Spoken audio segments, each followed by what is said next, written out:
the forgotten son of Earth. The corridors of Celestial Command Academy stretched endlessly like rivers of polished silver. Thousands of students moved through them every day. They came from dozens of worlds scattered across the galaxy. Some had scales that shimmered like liquid metal. Others floated on cushions of controlled gravity. A few radiated soft light from their translucent skin. They were the future commanders, scientists, and diplomats of a united galaxy. They were extraordinary in every way imaginable. Marcus Cole was not extraordinary. At least that was what everyone believed. He walked through the crowded hallway with his shoulders slightly hunched. His brown hair fell messily across his forehead. His uniform was clean but unremarkable. Nothing about him suggested greatness. Nothing about him demanded attention. He was simply human, and in this academy humans were relics of a forgotten age. A group of Velthari students blocked the path ahead. Their 4 arms folded across their broad chests as they noticed Marcus approaching. The Velthari were known for their strength. Each one could lift 10 times their body weight.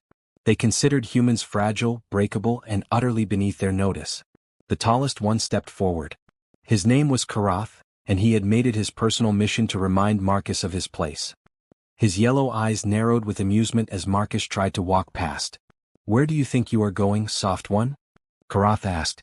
His voice rumbled like distant thunder. "This corridor is for real soldiers, not museum pieces." Marcus stopped. He had learned long ago that arguing made things worse. He simply waited, hoping they would grow bored and move aside. "Look at him," another Velthari laughed. "He cannot even speak.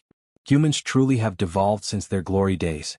If those glory days ever existed at all." The group laughed together. Students passing by glanced at the scene but did not interfere. Why would they? Marcus was nobody. Defending nobody gained nothing. "I just want to get to class," Marcus said quietly. His voice was calm, steady, and surprisingly without fear. Karath leaned closer. His breath was hot against Marcus's face. "Then crawl, human. Show us what your species has become." Something flickered in Marcus's eyes. It was brief, almost invisible, like lightning hidden behind clouds. But he did not react.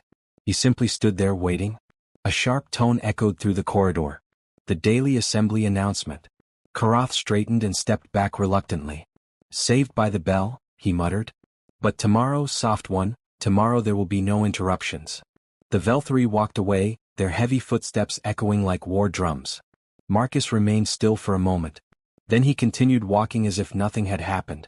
The main assembly hall was vast enough to hold 5,000 students. Holographic displays floated above the central stage, showing star maps, mission reports, and academy rankings.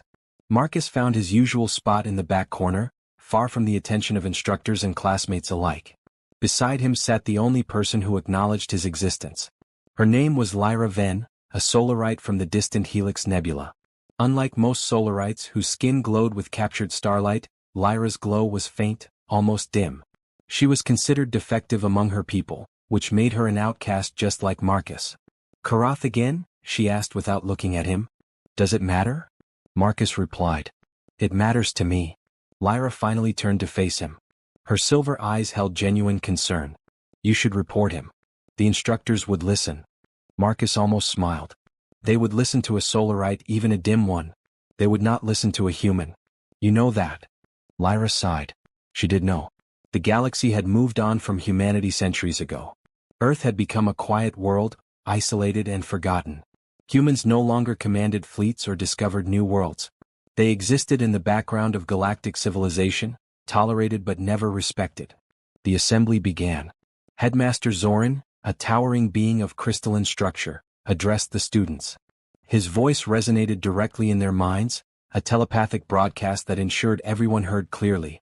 "Cadets, we have received an unusual communication," Zoran announced. "A distress signal from the outer rim beyond charted space." Murmurs rippled through the assembly. The outer rim was dangerous, filled with dead worlds and ancient mysteries. Few ships returned from expeditions there. Zoran continued. "The signal is older than most civilizations in this hall.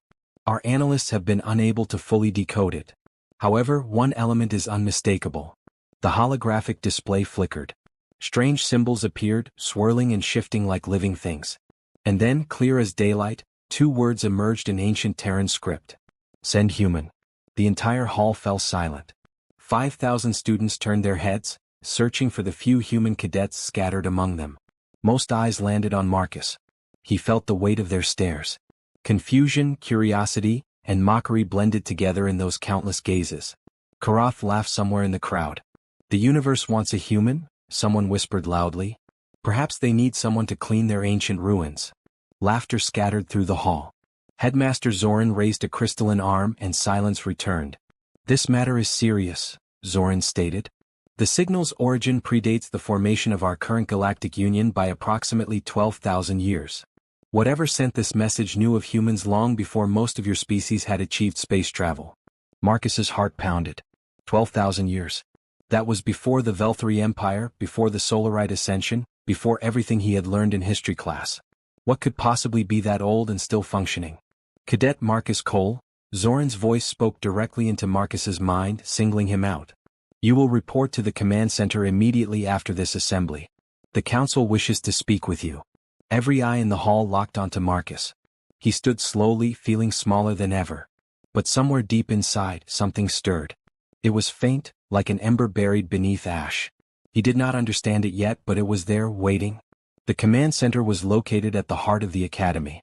Only senior officers and exceptional students ever entered its doors. Marcus had never even seen it from the inside. Now he stood before a curved table where 12 council members sat, representing the most powerful species in the galaxy.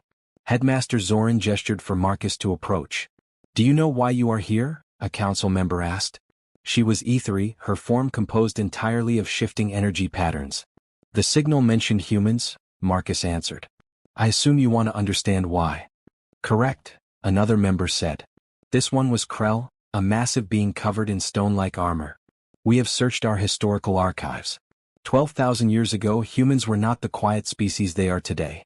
They were something else entirely." Marcus frowned. "What do you mean?" Zoran activated a holographic display. Images appeared, ancient and faded but unmistakable. They showed humans standing alongside alien species, not as servants or background figures, but as leaders, warriors, and diplomats. They wore armor that seemed to glow with inner light. They commanded fleets that stretched across star systems. "Your ancestors were called the Covenant Bearers," Zoran explained. "They were peacekeepers, guardians of balance across the galaxy. When conflicts threatened to destroy civilizations, humans intervened. They possessed abilities that no other species could replicate, abilities tied to something in their genetic structure." Marcus stared at the images. This was impossible. Humans were ordinary. Everyone knew that. "What happened to them?" he asked. "Unknown," Zoran admitted. "Approximately 10,000 years ago, the Covenant Bearers vanished.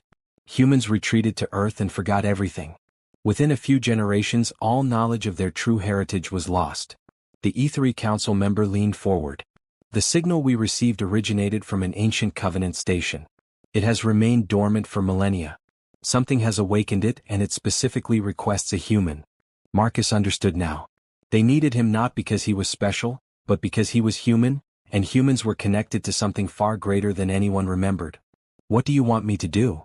Marcus asked. "Answer the call," Zoran said simply. "Discover what awaits in the outer rim. And perhaps, Cadet Cole, discover what humanity truly is." Marcus stood alone in that vast chamber, surrounded by beings who had dismissed his kind for centuries. But now they looked at him differently. Not with respect yet, but with something close to hope. He did not know what awaited him in the darkness of space. He did not know if he could survive what was coming. But for the first time in his life, Marcus Cole felt something he had almost forgotten. Purpose. The awakening. The ship assigned to Marcus was called the Remnant. It was old, a relic from an era when human engineering still carried weight in the galaxy. The Council had chosen it deliberately. If this mission involved humanity's forgotten past, then a human vessel seemed appropriate. Marcus stood in the hangar, examining the ship's worn hull. It was smaller than the sleek cruisers other cadets trained on, but something about it felt right, familiar in a way he could not explain. "You cannot be serious." Marcus turned. Karath stood behind him, flanked by 3 other cadets. Their expressions ranged from disbelief to outright anger. "The Council assigned us to accompany you," Karath spat. "We are supposed to protect the human on his ridiculous quest." Behind Karath stood Vera, a luminary female whose bioluminescent skin flickered with irritation. Beside her was Tharn, a Krell warrior whose stone-like body towered over everyone. And finally there was Sayla, A Mindari whose telepathic abilities made her one of the most promising cadets in the academy. None of them wanted to be here. That much was obvious. I did not ask for escorts, Marcus said calmly. And yet here we are, Sayla replied. Her mental voice carried an edge of resentment. Forced to babysit a human because some ancient machine spoke your species' name. Marcus did not argue. There was no point. He simply boarded the remnant and began preparing for launch. The journey to the outer rim took 3 days. During that time, the tension aboard the small ship grew thick enough to cut. Karath made constant remarks about human weakness. Vera complained about the cramped quarters. Tharn said nothing but watched Marcus with suspicion. Only Sayla remained quiet, though her telepathic presence brushed against Marcus's mind occasionally, searching for something. On the second night, Marcus sat alone in the cockpit, studying the star charts. The destination was marked simply as Station 0, coordinates so old that modern navigation systems barely recognized them. Lyra's voice crackled through the communication system. The council had allowed her to maintain contact from the academy. How are you holding up? She asked. I have survived worse than unfriendly crewmates, Marcus replied. That is not what I meant. Lyra paused. Marcus, what if the signal is a trap? What if something out there wants to destroy the last connection to the Covenant bearers? Marcus had considered that possibility. He had considered many possibilities. But something deeper drove him forward, an instinct he could not name. Then I will face it, he said simply. Whatever comes. The ship dropped out of hyperspace on the third day. The outer rim stretched before them, an endless expanse of darkness dotted with dying stars and ancient debris. And there, floating in the void like a forgotten god, was Station 0. It was enormous. The structure spanned hundreds of kilometers, a complex web of towers, domes and connecting bridges. Lights flickered across its surface, faint but persistent, like a heartbeat refusing to stop. By the ancestors, Tharn whispered. His stone face showed something Marcus had never seen on a Krell. Fear. This is impossible, Vera breathed. No structure could survive 12,000 years in the outer rim. The radiation alone should have destroyed it. Marcus guided the remnant toward a docking port that seemed to activate as they approached. The station recognized them, or more specifically, it recognized him. They entered Station 0 in silence. The corridors were vast, built for beings larger than any species currently in the galaxy. Dust-covered surfaces that once gleamed with advanced technology. Holographic displays flickered with corrupted data, showing images too degraded to interpret. Karath kept his weapon raised, scanning every shadow. This place feels wrong, he muttered. Like something is watching us. Something is, Sayla confirmed. Her eyes had glazed over as she extended her telepathic senses. I feel a presence. Ancient, powerful, waiting. They moved deeper into the station. Marcus led without thinking, guided by an instinct he did not understand. Turns and corridors felt familiar, as if he had walked them before in dreams he could not remember. Finally they reached a central chamber. It was circular, dominated by a massive crystalline structure that pulsed with soft light.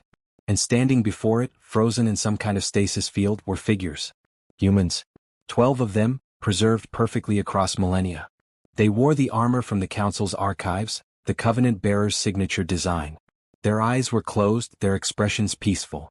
They waited, Marcus whispered. All this time they waited. A voice echoed through the chamber. It was neither male nor female, neither young nor old. It simply was. Marcus Cole of Earth. You carry the bloodline. You are the bridge between what was and what must be. The crystalline structure brightened. Images flooded Marcus's mind, memories that were not his own. He saw the Covenant bearers at their height, mediating peace between warring species, protecting innocent worlds, standing as beacons against darkness. He saw their sacrifice, their choice to hibernate and wait rather than let their power fall into wrong hands. And he saw the threat they had foreseen. A force from beyond the galaxy's edge, something that consumed civilizations and left only silence behind, was coming. It had always been coming. And only the Covenant could stop it. The others cannot do this, the voice continued.